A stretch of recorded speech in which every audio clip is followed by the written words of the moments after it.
11:59 at Radio Free America, and this is Uncle Sam with music and the truth until dawn. Right now, I got a few words for some of our brothers and sisters in the occupied zone. The chair is against the wall. The chair is against the wall. John has a long mustache. John has a long mustache.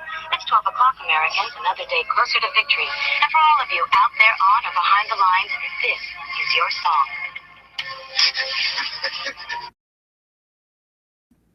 And welcome everybody to our daily gun show. We come to you live every day at 7 p.m. Eastern, that's 4 Pacific, for about an hour or 90 minutes each day. We do 3 gun-related topics each day, different topics throughout the week. We run the show live over on YouTube. We simulcast it at gunchannels.com, where we're watching the live comments that are coming in on the text chat. When it's all over, we'll take the audio from that, and we'll post it on iTunes as a podcast. We encourage anybody listening to the show in the future or now to leave us some feedback. Send us an email. Our email is dailygunshow@gmail.com. But really, we ask you to subscribe to our channels out on the various platforms. Thumbs up the videos or the podcasts. Leave us comments. All those actions on your behalf let us know where you are. So it lets us know where people are listening. It also helps get the show to be recommended to more listeners and viewers. We really do appreciate that favor. Leave us a comment. There are 5 hosts. 4 of us are here now. We got Bob jumping in, normally from Canada. He's down here in Tucson. Hey, glad to be here. Thanks for jumping in. And we got Dano joining from Illinois. Well, I'm assuming you're still in Illinois. Yep, still in Illinois as of today, and by the end of a long drive tomorrow, I'll still be in Illinois. Right on. And then we got Smeggy, who's in Michigan. Thanks for jumping in. Hey, how's everyone doing today? I'm also down here in Arizona, and then we've got Z jumping in about an hour when he's done with one of his 9-to-5s from Maui. So let's see, we're starting episode number 305, end of the week. So we're talking alternative gun topics. We'll be talking about loaning firearms to museums from your private collections. We're going to be talking about the gun biz and working with the small gun shop. And then we wrap up the week. We do our daily stuff like the gun shop of the day and the gun of the day. But before we dig into everything, we usually take a moment here to talk about anything that might have happened overnight that was worth talking about. Well, I'm not aware of anything. This was last night or the day before, but Georgia got campus carry. The governor signed it. I saw that. That's very cool. Yes, that's a wonderful step forward for the state of Georgia. Oh, especially when I just like that kind of stuff because everyone's saying like, oh, you can't trust college kids, like they'll shoot someone over getting a bad grade or whatever. And when that doesn't happen, that's just one more example of saying, hey, you guys said bad stuff was going to happen and it didn't. You were wrong here, you're wrong about this, you're wrong about this. Like, what else are you wrong about? And why do you keep considering yourself an expert in the field? Right. Yeah, it's been happening everything from concealed carry to open carry to constitutional to, they've been saying it everywhere. Sorry, you misunderstood. I was actually talking directly to you, Smith. Oh, okay. Well, then it's another example where I've been wrong. I misunderstood what you were talking about. Okay. So that's pretty cool. I saw that, I think, on Ballistics post on Instagram.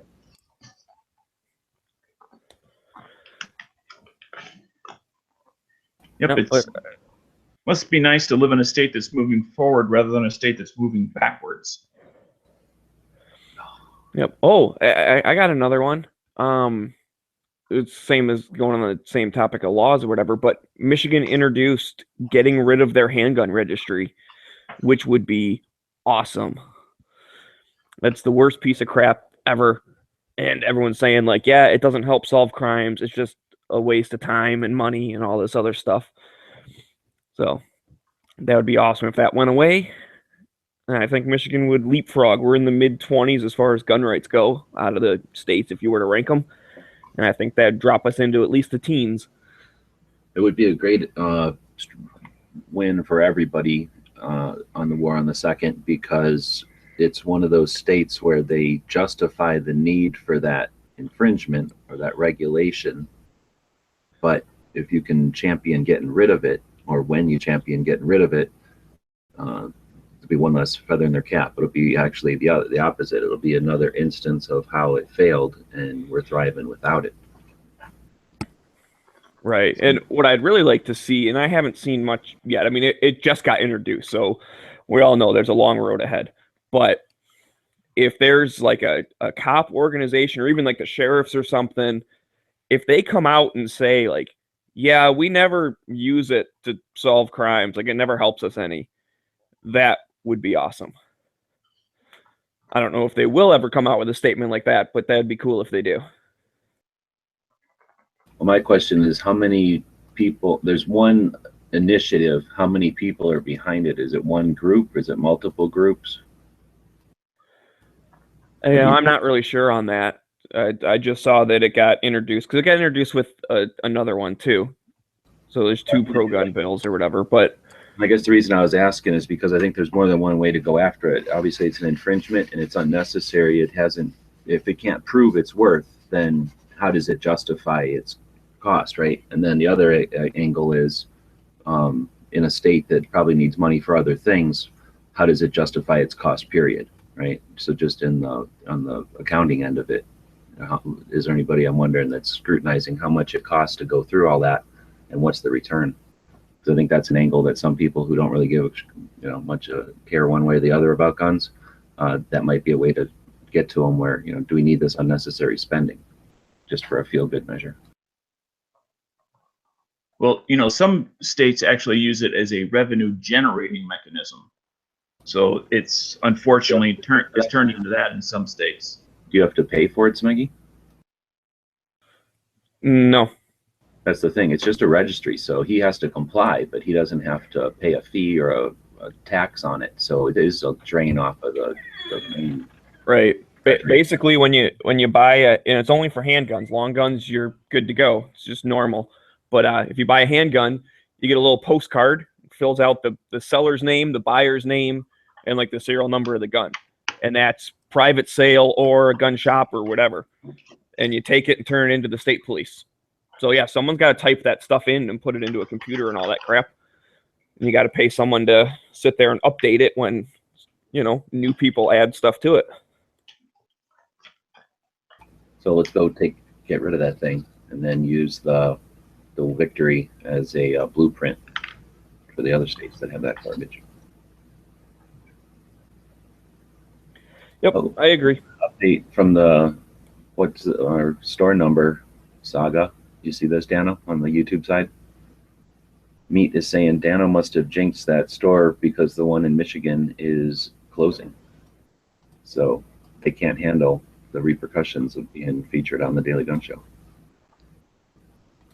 Oh my. Sometimes I feel bad. I mean, the whole stores go out of business because of what we say on this show, but other times, what are you going to do? See, I was trying to find the list to see which ones they were closing. I just saw an article today. Camping World bought Gander Mountain, and the guy said, yeah, we'll keep like, I don't know, maybe like 9 stores open. Like, I think in the whole country, like he's going to keep 9 of them open. That seems kind of ridiculous. Not all the Gander Mountain stores are closing, only a certain portion of them. Of the ones that are closing, some of them have been sold off to other companies. No, Camping World bought Gander Mountain. Well, since we're not sponsored by either one of them, I got to say I have no interest in Camping World. That's the biggest ripoff store I've ever stepped foot into. So, since this is news to me, when did you see this announced? Earlier today. Okay, I guess I'll have to check into that. Well, yeah, other stores did buy like the liquidated merchandise or whatever. Like they had a big auction, but Marcus Luttrell, which is the dude from The Prophet, which I like that show, he owns Camping World, and Camping World bought Gander Mountain, and he's gonna try and like kind of merge them all together or something. I don't know what's going on. The guy from The Prophet owns Camping World? Yeah. Well, that's too bad. Now I think less of him. That's like the worst store. I've never seen a Camping World, so I have no. I've never have either. I had never heard of it before till that show. But I like what he does with small businesses. It's like a camper RV type of store. So when I was looking for stuff for the van to get like a roof vent, I went in there and they were like rape prices for just garbage. And they were really rude, and it was just an obnoxious store. I didn't like it. I didn't like anything about it.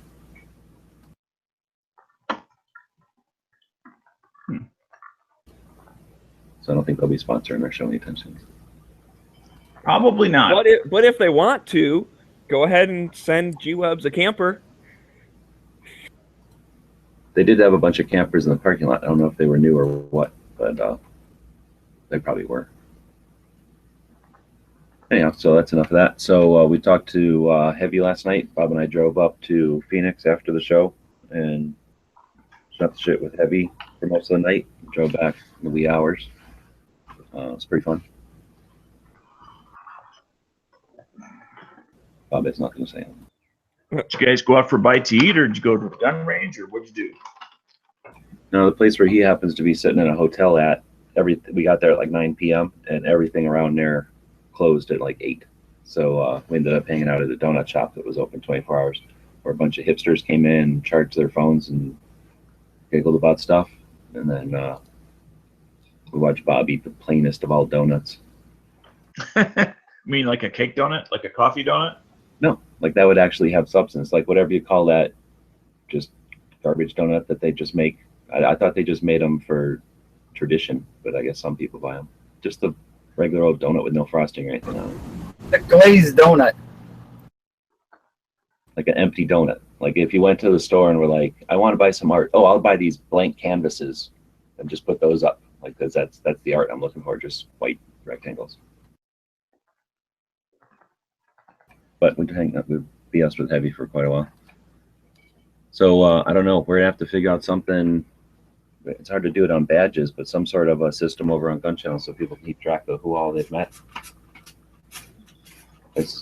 May I suggest a spreadsheet? Well, maybe that might be the way to do it on a channel. Because I'm if we thinking had somebody here levels at this point, or we Marco had level. somebody here that knew, understood, and even mastered spreadsheets, that person would be the ideal candidate to do such a job. Actually, we could probably do it in a Google shared doc and then just display it on a channel over on Gun Channels so that you can just update it, like even in the Daily Gun Show on a tab or something, and then just have it display over there. So we could probably do that and then just go in and update it once in a while after a big event. Yeah. But kind of neat. Anyway, we did that, and I thought there was something else, but I guess we're forgetting it. We'll move on. So let's talk about the show. We're only 15 minutes in. Today we're going to be talking about alternative gun topics, loaning firearms from your private collections into a museum. Because to start out, we can say that it's definitely a thing that people do. Most of the NRA museum is from donated firearms. I don't know if it's always when people die. I know like Tom Selleck had a bunch there. He's not dead, I don't think. So I imagine people that just have more than they know what to do with will put them in a museum so that they can share them with everybody. Yeah, I have noticed two different types of that. And what I mean by that, there's donated and then there's on loan by. Oh, good point. Yeah. And that's what the Tom Selleck ones were, I'm sure. You know, like you can put them in the museum, but they're mine. Yeah. Yeah, I kind of like that for it. Like if you have something really cool or some type of, neat collection, either you can just sit there and stare at it yourself all the time or loan it somewhere so lots of people can enjoy the history or the uniqueness or whatever it is. I mean, none of my stuff would end up in a museum. I just have regular things, but you'd also have the extra bonus of being able to stand there, and whenever somebody's looking at it, you could be like, that's mine. You can look at it, but you can't touch it. It's mine, though. But I can touch it. Yeah, I could walk right over there and touch it if I wanted, but you can't. You can look at it.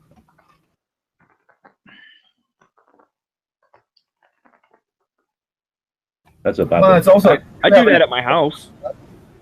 If you do have a really that's what Bob collection, does. it's a good Camper. way to protect them.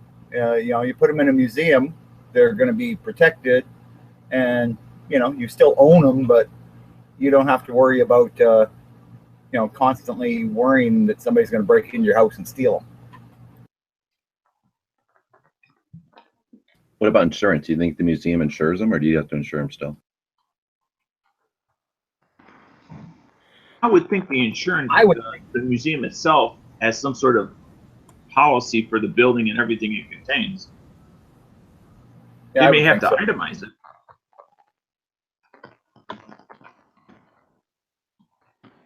That might be something. Loan your guns to a museum, then go in and steal them, collect the insurance money, and then you still have the guns. Now we're thinking. Yeah, originally they were only going to be seen by you. That way you profit, and they're still only seen by you. Yeah. I'd like to take this time to note that the Daily Gun Show does not provide legal advice, and that we're always joking. Yeah, we're not liable for anything you may attempt to do based on what you hear on the Daily Gun Show. Although we do provide legal opinions. And we'll talk about your legal case when you get arrested. Yeah, send us an email and tell your story. Yep. If you Instagram us from jail, from being arrested, from doing that, we'll send you one of our mic and muzzle patches. I guess a patch won't work. We can send you like a temporary tattoo though, so you act like tough in prison. So I'm curious, have you guys noticed, has anybody put out videos? I'm assuming they have, I just haven't seen them, where people are starting to show people shouldering the SIG brace on YouTube videos at all? No, I wouldn't know. Not that I've noticed left field. That's a good question. I was just curious. I mean, because it is, different than a short barrel rifle. I mean, because it is shorter than your typical SBR, especially in states like Illinois where we can't have an SBR. Because we can't have anything NFA. We need to do a sidetrack just to get, we have to do a, what do you call it? What do you call that when somebody's a drug addict? When all their friends get together? Intervention? Intervention for Bob. It's not natural for a dog to have to poop every hour on the hour. You're feeding that dog way too much. That's not healthy for the dog. Yeah. Not my fault. I think he just does that so his own food and go and feed himself. I think he just does that so I have to take him for a walk. Well, then that's a mental thing, and you're the boss of that dog. So anyway, yeah. You need to rethink life decisions if you're taking your dog for a walk every hour on the hour. I just, starting to notice a trend, and that's where it came from. But, gee, well, every time we start the Daily Gun Show, Bob's got to take a break. He's been having some irregularities. All right. So he takes after his owner. So back to museums. Show. Yes, yeah. Back to museums.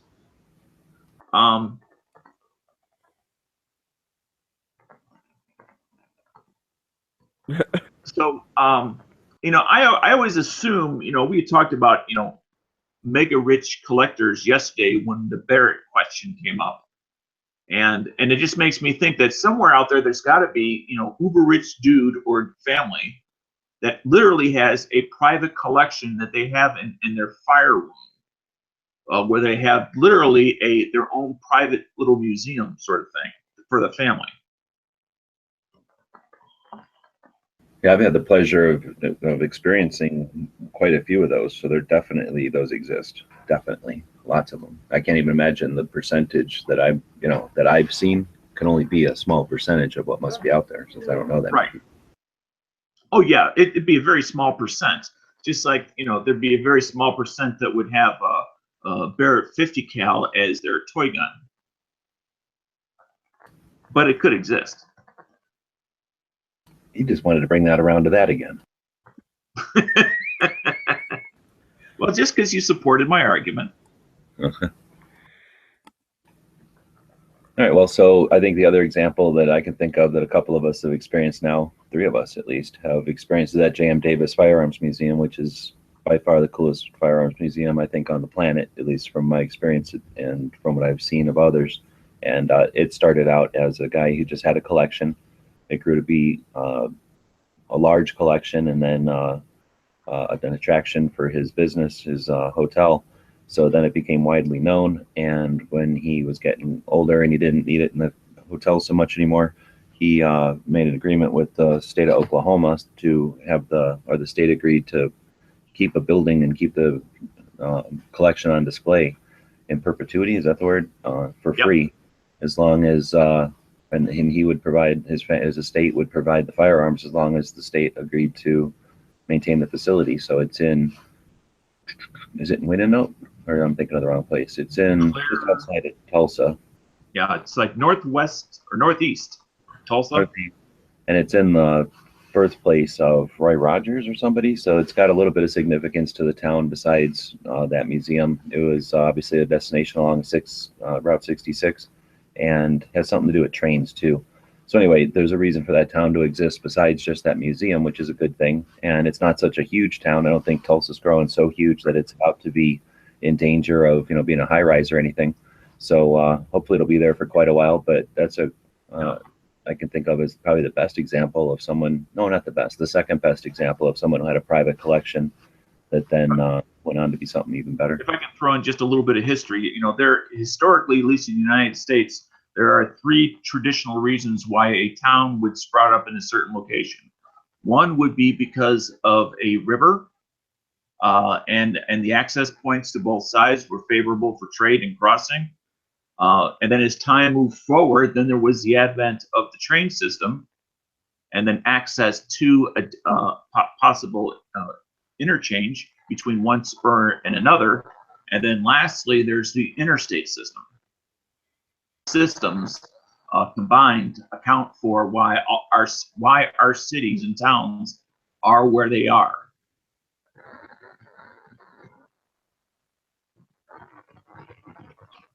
And like in the desert, it has to do with trade routes.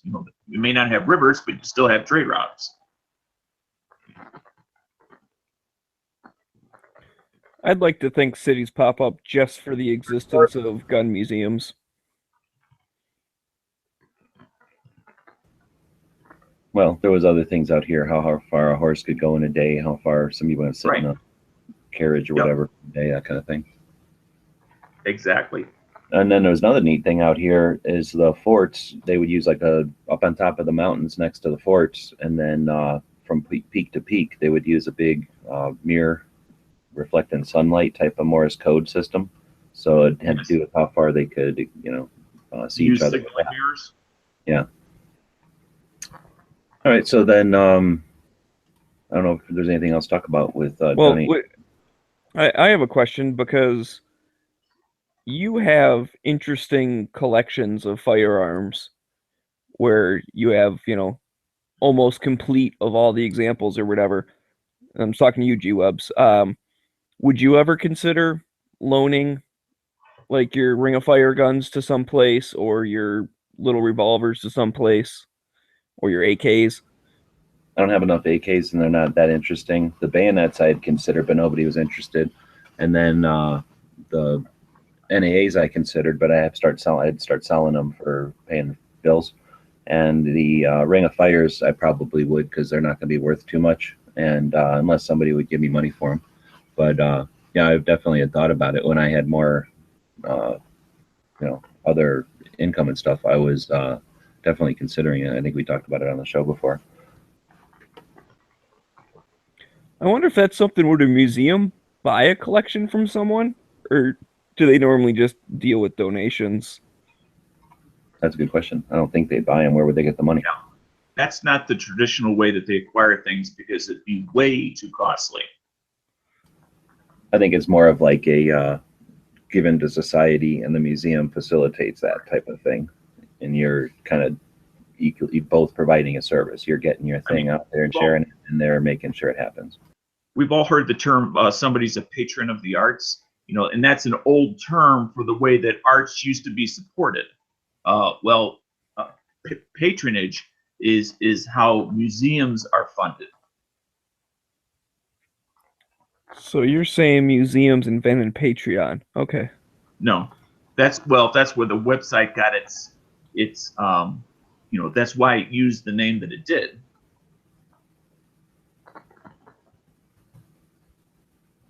Here's an excellent segue into our Patreon account. So can take that opportunity to thank the people that do participate in the production of the show by participating on Patreon in a financial way. We've got 23 people over there. They're bringing in, or they're donating or whatever, contributing $79 a month. That's definitely getting most of all the shipping and most of the hosting. So we do appreciate that. We do strive to see that number increase so that we can up the production levels. We have some ideas on what we'd like to do with some recordings and stuff, and giving it a little bit more polish. So anybody that's interested in seeing what we can do with more resources, consider participating financially with the show. And we just dropped the link in there. But if anybody's listening to this in the future, we have a link to our Patreon page in the description of our videos and podcasts. But you can always just go to patreon.com and type in Daily Gun Show, and you'll find us there. Yep. All right, so that takes us into the gun biz. We'll be talking about working with small gun shops. Before we do, we like to take a break between the first and second segment of the show each day and feature one of the members over at Gun Channels. We talked about Gun Channels at the beginning of the show. We simulcast the show over on Gun Channels. It's a community focused on firearms. It's membership driven. To that end, we feature a member each day. And today we're featuring Moon, or Auto Loader. I guess it's Moon Food something, 78, Moon Food 78, or Auto Loader over on Instagram. I think we featured him. I know we featured him before, but good guy. Participates a lot. Helps keep the place running as far as just being a participant in the various ways that the site moves. So really do appreciate the effort and the tags when you're posting your photos, which get retagged all the time. Really helping to get the word out there as well, even off this channels. This is almost kind of like a rebound thing, because didn't we? He's getting like a double crown here. Moon is, and he certainly deserves it. He's been around Gun Channels for a long time, been very helpful, and glad he's here. Yeah, I think I picked him at random the other day. We were looking for a member, but yeah, if you didn't listen to that show and you're listening to this one, his Instagram stuff is off the charts. I have complimented him before, but he just takes these amazing pictures. I don't know how he does it. Like, he throws a gun on the ground, takes a picture of it, and it looks awesome. And I do the same thing, it looks horrible. So I don't know how he does it. It's magic, but he's a cool guy. And he joins in on the live chat and the text chats. And yeah, you're welcome, Moon. Yeah, Moon's a good guy. Good guy to talk to. All right, so that'll take us into the gun biz and working with a small shop. I highly recommend it. Small shops need the help for the most part. Most of them are very approachable. One, you might think they're not approachable, but it's worth mentioning or providing or offering a service. Whatever your skills happen to be, either photographs or helping out with something around the shop, bringing in donuts or pizza or whatever's appropriate, helping out at the table at a gun show or something so they can go to the bathroom or grab something to eat. But making yourself available is, there's nothing preventing you from doing it. And I've had nothing but good luck over the years by simply making it known that I'm willing to help out if they needed it. And sometimes that can move on to bigger and better things, and other times it just means you have a good relationship with them. So if you're collecting a certain thing, maybe it means you get a phone call from them when one comes across. Even better, when one comes across where they may have normally said, no, I'm not interested. If they know that you're out there interested in something and you've got that good relationship with them, maybe they'll make an offer on that thing. And at least now you have an option to grab it, as opposed to it, you've never even known that it was out there for sale. I've had that experience quite a few times. One thing that I've always enjoyed is gun stores, especially family gun stores or small gun stores, are one of those few businesses, and there's a couple other like it, where you can actually have a sense of the gun community, so to speak, or the gun culture. I don't know the difference between the two. They're the same thing to me. But anyway, to where you could kind of have that sense of being with like-minded people, and have conversations on other topics as well as my infamous cup of coffee and a picnic basket, so to speak. You're never going to get that at a Gander Mountain. You're never going to get that sense of community, sense of culture. That's never going to exist at a big box store. Well, it might happen at a big box store, but then that guy is going to get transferred to the t-shirt department or promoted to some other store because he's doing so well, or, you know, move on, and now you're left. Well, wait a minute. Did Dano just switch from just wanting a table to sit at, now he wants him to buy him lunch and a picnic basket? No. He's working his way towards the tape. Wants to get behind the counter, and then he has full access to the tape. Then I'm going to hand out free pieces of 1-inch long tape. But anyway, yeah, small gun stores, the opportunity, you know, for that sense of community exists there, just like it does, you know, it does at some men's barber shops. Now, that's kind of an old-fashioned thing for some people, but and depending on where you live, that may or may not happen, but that is a thing. Just like it is at, you know, some small gun stores. Not all gun stores, but some. And I think that's a great thing.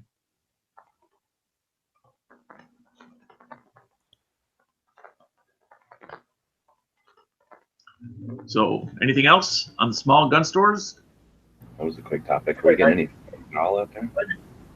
I just think, you know, small gun stores are just a lot of fun because it's just that much easier to get on first name basis and be friendly with them than the big stores. And, you know, I would rather support a small gun store or 2 or 3 small gun stores than one big box store. I'll tell you that.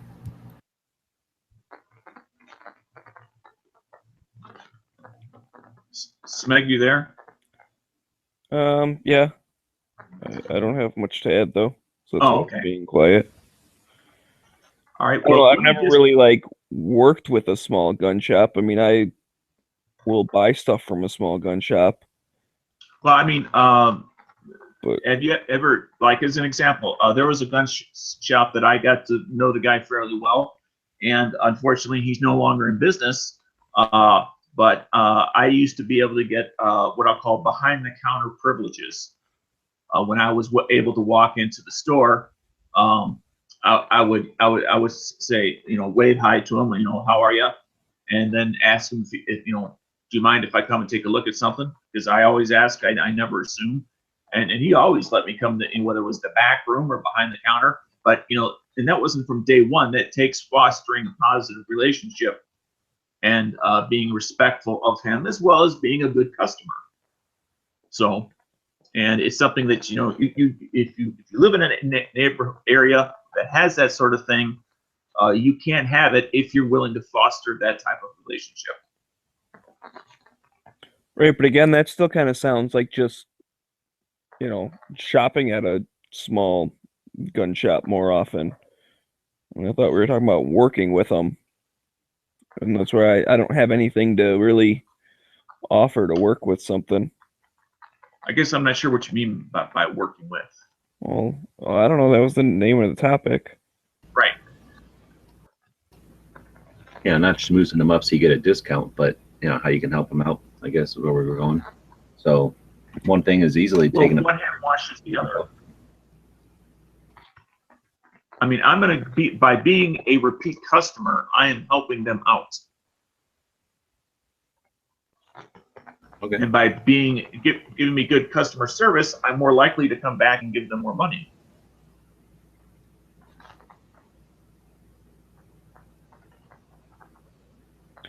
Yeah. Well, I know that a guy that I work with, he does like construction type stuff, and he ended up help build a indoor range, like build the storefront and the range itself and all that. And you know, he got paid to do it, however much, you know, whatever it was. But then in addition to that, he can go there and shoot for free, like for the rest of his life, right? I mean, he knows the owner. He just goes in there. It's like, hey, how you guys doing? Goes, walks up to a open lane and starts shooting. So I guess that's the case. If you have something to offer, like I said, he was a construction guy. So, they still worked with him. It's not like he just gave it up for free. He did, maybe gave him a good price or something. I don't know about that part. But that's a good way of getting a relationship with a gun store / gun range. That's a good point. Yeah, whatever your skill set is, let them know, and something to talk about anyway. And then just offer, if you ever need any help, I'm an air conditioning guy, or I do accounting stuff or whatever. And you never know when you can do some kind of trade with them. Then you're basically one of the team. Or you can actually become one of the team. I just talked myself into something I know how to do: ventilation. I could go balance the air in a shooting range.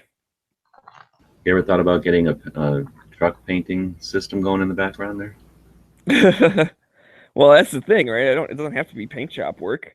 Anything that moves air, I know how to mess with it. You're open from 9 a.m. to 6 p.m. So that means for the rest of those hours, this is all downtime. You ever thought about using it as a paint room? All that ventilation built in.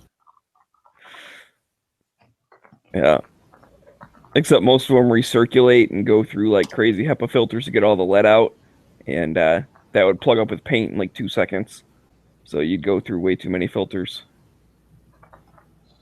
Not like he's already thought about it or anything.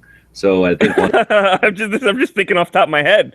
I think one final thing we can always recommend if you'd like to help out a small gun shop would be to remember that you got a camera in your pocket. More than likely you have a cell phone that has a pretty good camera in it. Take some photos, or ask and make sure that it's okay, but then take some photos, put those on Instagram. Take 4 or 5 photos of interesting parts of the shop, and you've got 4 or 5 Instagram photos. Maybe take, post one, post some other stuff, keep it on your phone, post that second one, a couple other photos from different things that are going on.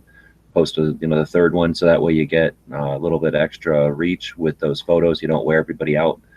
Maybe go to YouTube or use the YouTube app on your phone. Make like a little slideshow of the photos and narrate them a little bit. This is the shop and this is where it's located. They have good layaway plans, or they have a lot of traffic. A lot of in and out with their used guns. Whatever the aspect, the characteristics of the store might be, and then share that. And if you would, send us a link to it at dailygunshow@gmail.com, and we'll be happy to include it in our segment of the show where we talk about gun shops. And then you're helping us out. You're getting everybody informed about that shop, and you're really helping that shop out to spread the word. You never know when people are going to be traveling, or somebody might have relatives in the area. Be talking about the big sports game over the weekend, and then you remember, hey, I saw a thing on this podcast I listened to. Have you ever been to so-and-so's gun shop? And now maybe they've got a new customer. No. All right, well, I guess that's my last point on that one. Unless anybody has anything else, we can talk about windbreakers.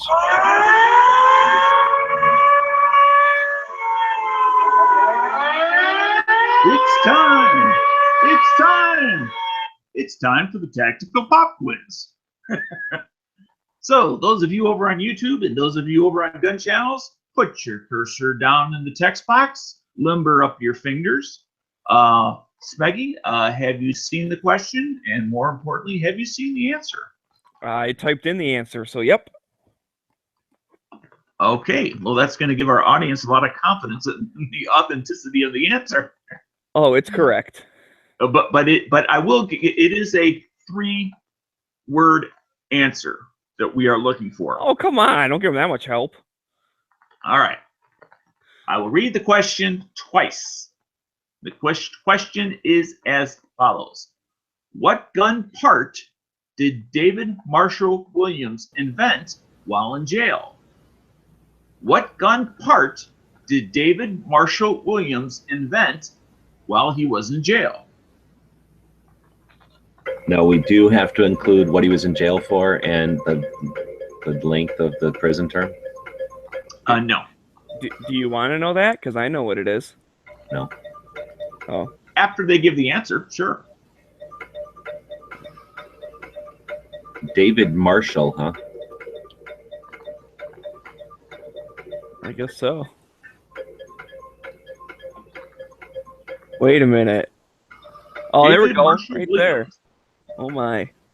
Chris got it. Chris got it? Yep. Okay, congratulations. The answer we were looking for was short stroke piston. So congratulations, that's Chris Stell. Did I get the right Chris? Yep. Yeah. Okay, congratulations, Chris. You are today's tactical pop quiz winner. You know what to do, but just in case, head on over to dailygunshow.com/pop-quiz. Fill out the form, put your first and second choice, and congratulations, Chris. You are today's winner. Yep, Chris, that makes you today's tactical hot shot of the day. Excellent work, Smeg. Excellent. Yep, yeah, he was in jail for moonshining and murder. He was in jail for 30 years, and he made firearms on the side. And the warden was like, "Wow, you're good at this." So he let him invent stuff, and then he ended up, I forget how many years he ended up actually serving, but he only served like 5 years or something. And they petitioned to let him out of jail so he could go work for the firearms company when World War II kicked off. Now, what is surprising is because what he did was a felony even back then, that they allowed him to work in a defense project. Yeah, well, that's because that was before all the in fact, the thing I saw when they were talking about this, they mentioned it was nowadays, because of the 68 Gun Control Act, he wouldn't be allowed to work for a firearms company. But back then, it was in the 40s or whatever, late 30s. I forget exactly when it was he invented the thing. Well, they still did, the FBI still did background checks on people that were working with what they considered to be sensitive material, and something that was being literally invented. That's like the definition of sensitive, I would think. Yeah, well, I guess good that they didn't, because from what I've heard, he went on to do some other stuff and helped us win World War II. And yes, Artisan Tony, YouTube does have a conspiracy against the side chat. Yes, it is. I You guys find were it quite ironic that an embedded chat can get to the one end user faster than going directly to the source. It doesn't make any sense, but No, I it does. realize that's the way it is. No, it totally does. They have auxiliary servers that send out to embedded pages, and then YouTube, it's got to go through the entire YouTube system and then out to your distribution. So it makes total sense that you get it faster, especially when it's going out live at one point. Anyhow, so I think there's an incredibly hilarious retort to this one that we won't mention, but is on the gun channel side for that one. And if you want to go see what that is, and you're on the YouTube side, you'll have to log into Gun Channels. Go watch it. Or if you're listening to this chat in the future, Garand, you are a bad man. I thought he was talking about pinks, but whatever. I'm talking about Pink. What did Grand say? Yeah, pinks is funnier. Dano is talking about a different one. All right, well, let's keep going. So that was the tactical pop quiz. Those can happen at any time, any moment throughout the week. We do a tactical quiz on Wednesday, and then we do the tactical pop quizzes randomly throughout the week. They do count for, 80% of your grade? So that plus attendance. Otherwise, you're going to get in trouble. So next up will be gun shop of the day. Sure. What's the gun shop of the day? Looks like it's called Insite Firearms In Pennsylvania. So Insite. Oh, I'm not screen sharing. I'll screen share here. Email to us. No, I think this was earlier in the week. We said let everybody know we were running out of gun shops, so a couple people dropped them in just the chat links. We copied and pasted them to the schedule.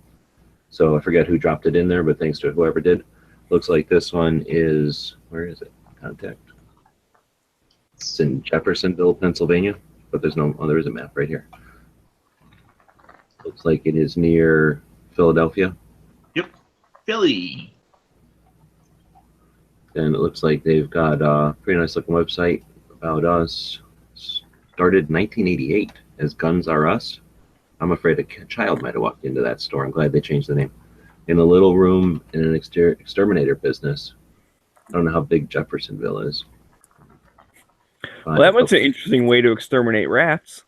Yeah, they would just shoot at. You dirty rat. Oh, look, the giant R Us company took offense to the name like I did and forced them to stop using the moniker. Interesting. So then it was called the Alibaba? Oh, the Alibi, whatever that is, gun shop. Alibi.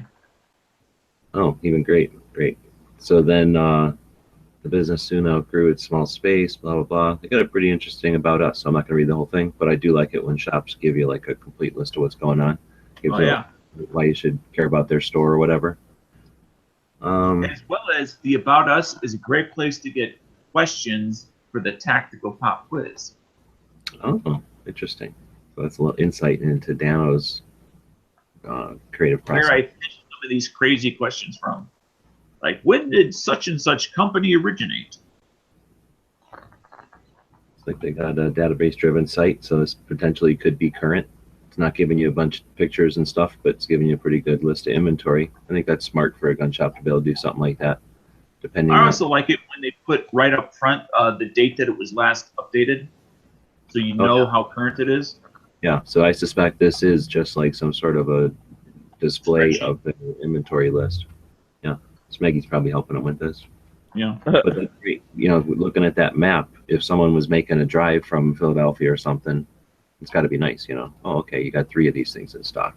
It's good to know. So when Moon wants to go get his Canic, he knows exactly whether it's new or used. He can get his Ortigas pocket auto. He can get his Ortigas pocket auto in 7.65. Oh yeah, very popular gun. All right, well, it seems like an interesting shop. Don't see any pictures though. That's the main thing I was looking for. Didn't see them. So for that reason, I'm out. It's just a shop though. Nothing about a range or anything. It looks like there's a range. Thought I saw something Classes. about that. You know, Class 3, CCL. I'm guessing that's what they call CCW. Concealed weapons. Why are they calling it a CL when it's a CL? When I think of classes, I don't think concealed carry, because a lot of places have concealed carry. I'm thinking, okay, something beyond that. Go to services and CCL is probably concealed carry license, just what they call it. Yeah. Yeah. That's what we have in my state is CCL. Doesn't look like they have any of those kind of classes for you, Dano. That's okay. I don't live in PA. That's the shop. We're not getting paid to do it, but we do like to feature a different shop every day. So we do appreciate whoever it is that dropped that in there. There's now a link on our show description with that, their website.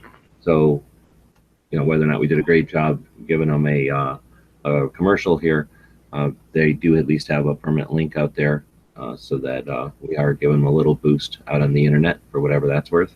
So again, we appreciate that. That's one of the reasons we do the show every day. So thanks. And just to let the show not guests listeners aware is I will be gone for most possibly all of next week. What? But I will be setting up the Tactical Pop Quiz to roll out smoothly by one of the other hosts in my absence. I will hopefully be able to join during the show, but it will be by my phone, so I will not be doing the quiz myself directly. But hopefully I will be able to make it for the show itself. Right on. I'm thinking that'd be pretty cool if I got back in time to actually jump into the show after the day's training session. I don't know how exhausted or how hungry I'd be. You'll bite the bullet and do the show. I know you do. That'd be pretty cool if you had everyone in the room together there, and we just had some type of massive daily gun show. Yeah. You just put them on speakerphone. Perhaps Dan will get some behind the counter privileges. Hashtag behind the counter. Like seriously, when you're there, ask if they want to do an interview or something. No. Oh, absolutely. I'm gonna ask anybody. You ever hear of gunchannels.com? And then if it's around that time, I'll ask them. I'm gonna jump in a chat. You want to listen? Then and that's how you get them in slowly. Well, I just meant if there were any like important people you could get an interview with. That's all I meant. Well, I think the important people are probably staying in nice hotels and. Don't say no for them. You never know. But anyways, But yeah, I'll give it a shot as long as people are cool with it. And then And if they're not, I'll respect their wishes. all You know- firearms people are important people. I like Colt's trivia question over on YouTube. What year did Springfield Armory go out of business? I'm gonna guess. I'm gonna say 2017. Anyways, All right. So And Rock River Arms. Don't forget that they weren't the only ones out there. all right. So then we can go on to movie of the day. And our movie guy is here. So every day we try to feature a movie that is gun related that you may or may not have seen in a while. And if you're young and you ain't seen it yet, so today it is To Live and Die in LA. Everybody remember this one? nope. 80s.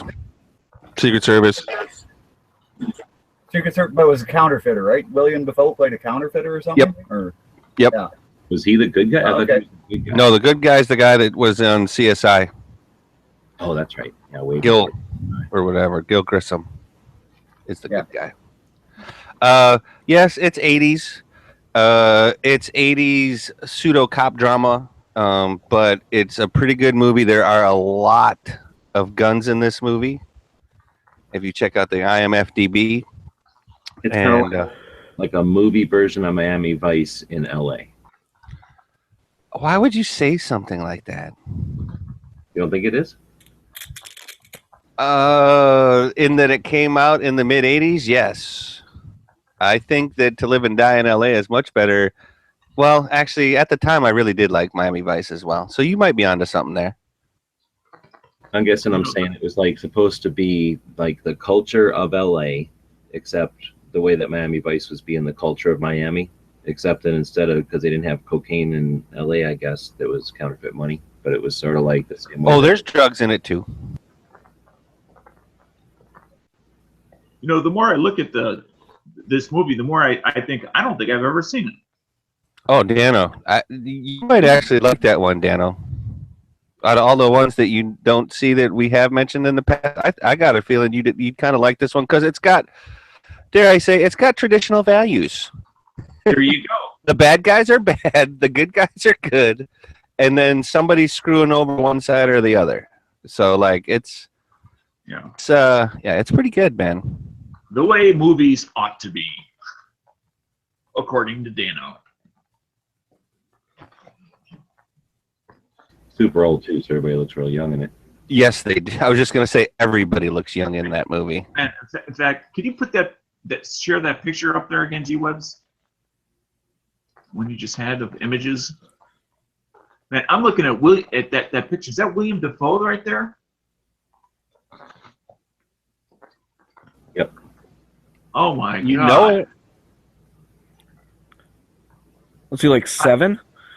I mean, his eyebrow is and the way he looks out of his eyes is the only feature that I see in his cheekbones. I'm trying to remember if that is before Streets of Fire or after, and I'm pretty sure it's before Platoon.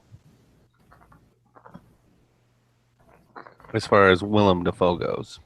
Yeah. I've always liked him as an actor. He's a I pretty see good it. actor. Good guy or bad guy in this one? He's a bad What was guy. that one you said? Platoon was Streets of Fire.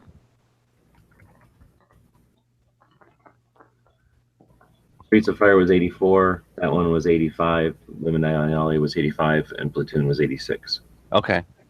Wow, it so he was on a roll there. Yeah. It happens, man. I lived through that stuff. I was alive during that stuff. Nice.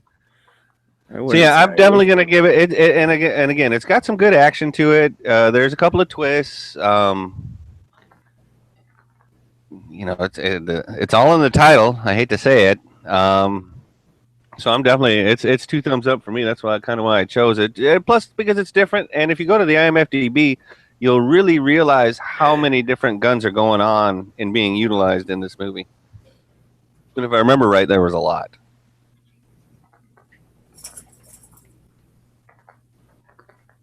but it's been a while since I've seen it. I'll be honest. Live and Die in LA. Yeah, it was an all right movie. Long ago. I think it was on Netflix or Amazon, so I've seen it not too long ago, and it was mostly like a thriller or whatever you call it, like a crime drama. So the only times were like at times of like heightened whatever, like if they were going into a place or something. So it wasn't like there was guns in it all the time, and they were pretty standard 80s guns. Yeah, but we're talking like Tech, but because it had them all too. That was the thing. I think it had the Mac-10, the Tech 9. You know, it had all of that stuff, I think. Yeah, like I say, I think it was an okay movie. I'll give it a 1.5 thumbs up kind of thing. You know, I wouldn't say it was one of my favorites because I'm not real crazy about those like drama. The ones that are more drama, I mean, I like just action. So yeah, but I'll give it a 1.5. I mean, it was decent. It was watchable, that's for sure. Would you say watch it at least once? Oh yeah, especially if you like. I mean, if you want to watch a movie for guns, yeah, it did have guns in it, and it was kind of cool.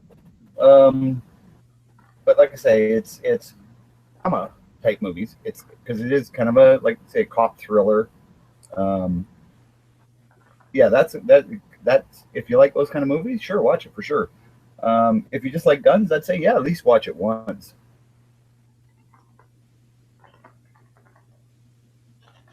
Well, I'm going to go the other way and say I'm giving it 1, I guess, because it was not bad. But I'm going to say if you never see it, you're not going to care. You're not missing anything. But it's not bad. It's not like you shouldn't watch it. But like if it's on TV and you're flipping, like, okay, watch it. Maybe. Or I'd say not even, because if there's something else on, watch that instead. But maybe if you like any of those actors, it might be worth watching. You know, just to see another movie of theirs that you might have missed. But it was just a movie. It wasn't. At least I don't remember it being like, you know, a movie. I don't remember if it was Michael Mann, but it's one of those guys that directed similar good movies in the 80s kind of a thing. But anyway, moving along. That's To Live and Die in LA. Dun-dun. All right. Do we have anything else? Gun movie check. I guess we have a gun of the day. We like to hit a different gun every single day. Today, Bob has the which one? Browning Auto 5 shotgun,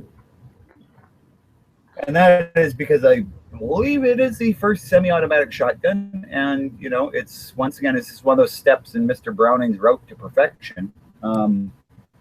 You know, he started out with a lever action shotgun to give you some more firepower.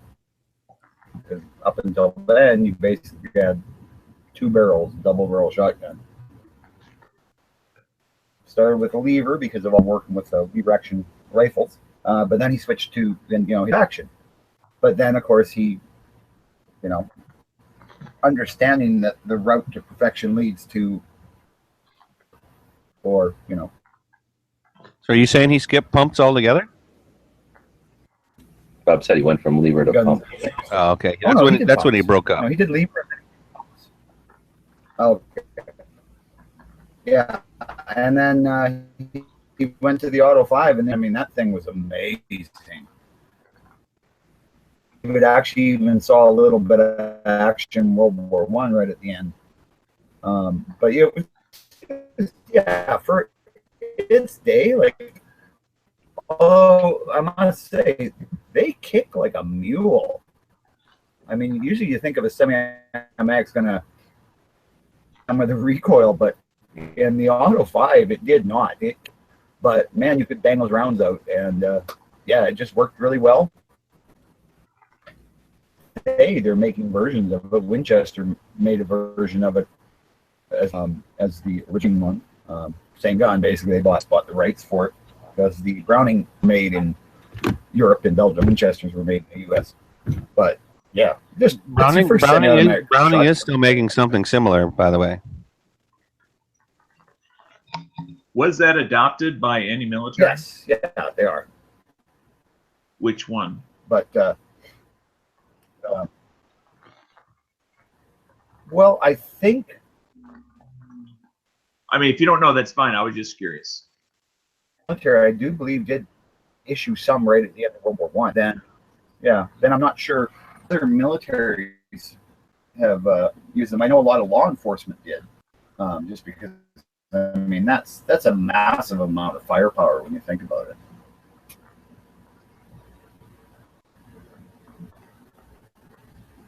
But yeah, I think they're a really nice little gun. I wouldn't mind picking one up. I've had a couple of chances and just kind of passed on them. I think next time if I got the money and I find one available, I'm gonna have to buy one.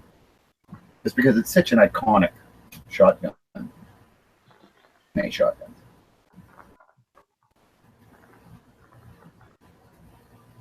So that's our gun of the day.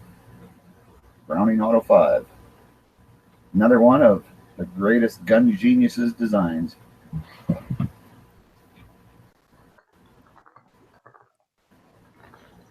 Anybody else got experience with the Auto 5? No, but I would like to. Never touched one. Yeah, they're quite. There was a video out not long ago. Gunny did a video on shotgun firepower, and he started out with a double barrel shotgun, and then went to the lever action shotgun, and then to the pump, and then to the Auto 5, comparing the relative speed. And surprisingly, he blew a bit faster with the pump, but that was because he'd never fired an Auto 5 before. And it kind of took him off guard, the amount of recoil they put out, because of the large reciprocating mass, the way the barrel and the bolt work together. So it was quite funny to see Gunny actually get rocked back a bit. But yeah, once you were used to shooting that gun, I mean, it was, like second nature. I've shot quite a few of them in my day. And I really liked them, but yeah, it was one of those guns that was kind of expensive, and to me at the time when I was younger, I thought it was kind of old-fashioned compared to something like the 1100 or something like that. But yeah, now it's like I long for those when guns were made by God.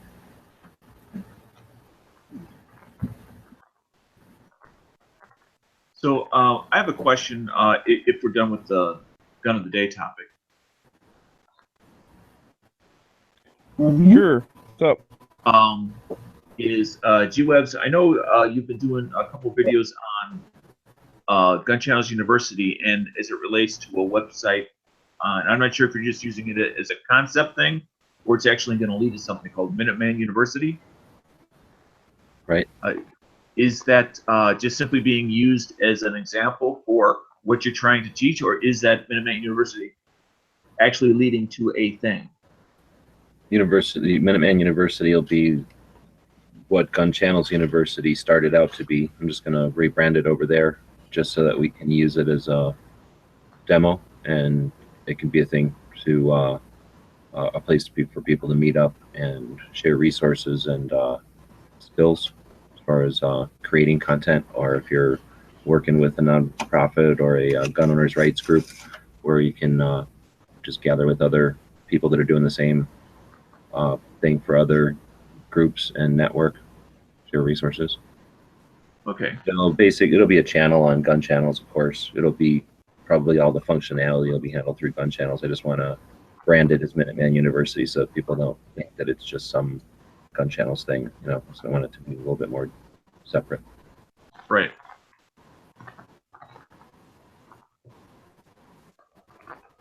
But I don't have all the time in the world. I just saw that and had a chance to catch them, and I just figured since you were obviously there was a series going there, and would want to spread it around a little bit as far as what was happening. Right on. Yeah, it's nothing that's got a direct path or anything. It's just sort of a general ramble in that direction. Don't have the resources to devote to it, so it'll just be something that if it can pick up a little momentum with a couple of people getting together and working together towards getting the word out, it'll just be another, it'll be that effort, just kind of co-branded with Gun Channels University. Great. Okay. All right. So with that, I think do we have any history today? I checked on the History Channel, and I didn't see any specific for today. Oh man. Something's Napoleon died today. Battle of Williamsburg. Shit. Because I get that daily email from the History Channel on this day. There was some that came up on the military Facebook page today. U.S. Marines invade the Dominican Republic, 1960. No, that wasn't the one I was thinking of. American Jesse Owens sets the long jump record. 1912, the Soviet Communist Party newspaper Pravda begins publishing. Was that it, comrade? Is that what you want to tell everybody know about? 1961, Alan Shepard becomes the first U.S. citizen in space. And hold up with that comrade shit, by the way, sir. Generally, anyone out there. We have some okay. I'm not sure. Well, then that's okay. If you were just pointing the finger at me, I'm cool with that. The 173rd Airborne arrives at Bien Hoi Vong, Vietnam, the first regular U.S. Army unit deployed to that country in 1965. 1968, U.S. planes hit Nha Ha, South Vietnam, in support of attacking infantrymen. I don't know why that's in there. I know the Vietnam thing was either today, yesterday, some combination of that. Man, and why didn't I wonder if I shared it? 1987, Congress opens Iran-Contra hearings. I mean, theoretically, something war-related happened every day, whether it was World War I, II, Vietnam, anything that lasted at least a year long, there was a shot fired. Well, yeah, sure. but that's not what I mean. Shit. So I should have wrote it down or something. In the year That's 2000, my fault. the Sun, the Earth, Mercury, Venus, Mars, Jupiter, Saturn, and the Earth's moon all almost aligned. Almost aligned. Correct. Leading to the doomsday And prediction. like what today is? Disasters. The fifth. What is it? It's Space Day or something like that. It's Boys Day in the Japanese culture. It's Cinco de Mayo, and then it's like two other things at least too. Well, I could say they almost aligned every day. No, that's not true. That is not even close. Whatever, that doesn't happen very often at all, which is why people thought that everything would end. But if you take the Sun and you take Saturn and you line up all the other planets in between them and the Earth's moon, that's not something that happens, right? But you said that you didn't say they aligned. You said they almost aligned. Yeah, well, that's the thing. They don't ever almost align either. It's like a couple thousand year type of thing. I'm not going to stand before here. they even get close to doing it. I'm not going to be standing here and be alignment bashed by an alignment denier.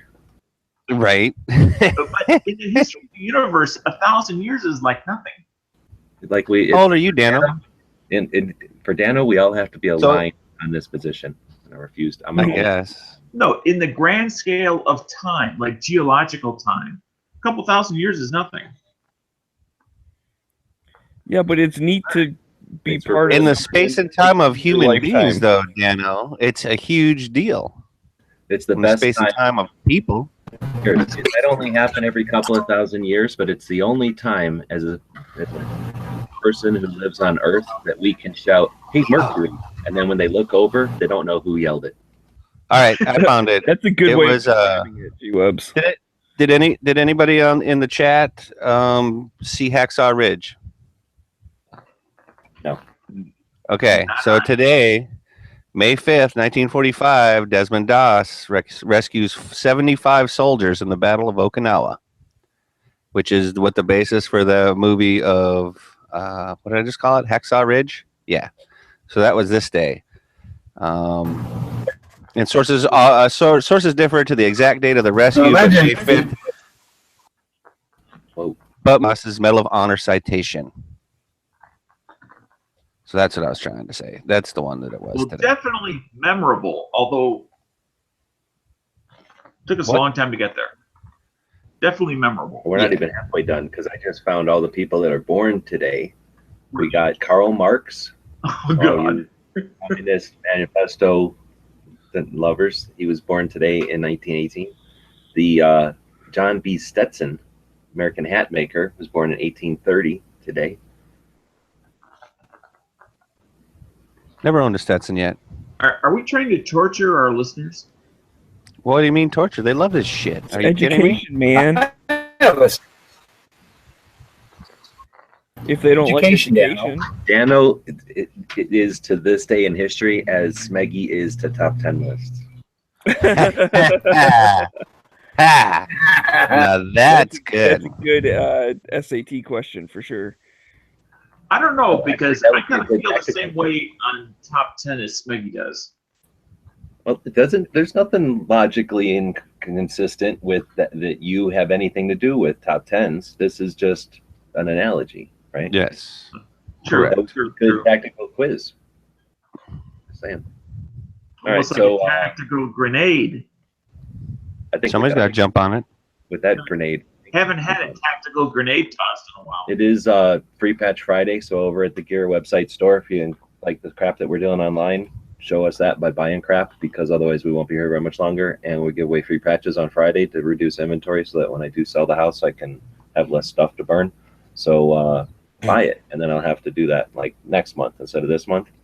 Otherwise, we'll be back on Monday for episode 306, where we'll be talking about how to do valid research. So when we talk about things online, we're using actual facts, not just assumptions or inferences. And then gun tech on Monday will be the evolution of firearms technology. We'll talk about the rest of the week as well. Got a full week lined up. This Saturday is the first Saturday of the month. It is. So that means next Saturday, the 13th, for our Patreon supporters, we'll be doing our get-together where we schedule the next 30 days out for the show. And so look forward to that. Anytime, though, you want to contribute to the show with something, a gun shop or some topic, question with the answer and appropriate reference, if necessary, for the tactical pop quiz, you can always email those to us at dailygunshow@gmail.com. See y'all on Monday if there's no World War III this weekend. Yep. If I survive my training, I'll come back a stronger, leaner, meaner Dano. Right on. Have a good trip. Looking forward to hearing what you say after it all, and having another Tactical Response alumni on the panel.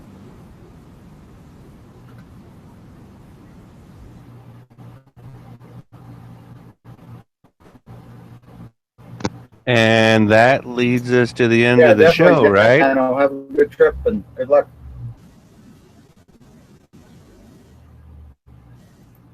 Yeah, I do believe we're done, aren't we? Okay, Bob. Knock, knock, knock. All right. So, okay, I was just about to say. I feel bad for Bob that he's stroking out and we're making End our show with a quote. this. This one is by Thomas Jefferson. Before that, I'd like to remind everybody, though, please, and thumbs up. Liking, share it as well. So, anyway, today, no free man shall ever be debarred the use of arms. I'd like to thank everybody for watching and listening, and tomorrow.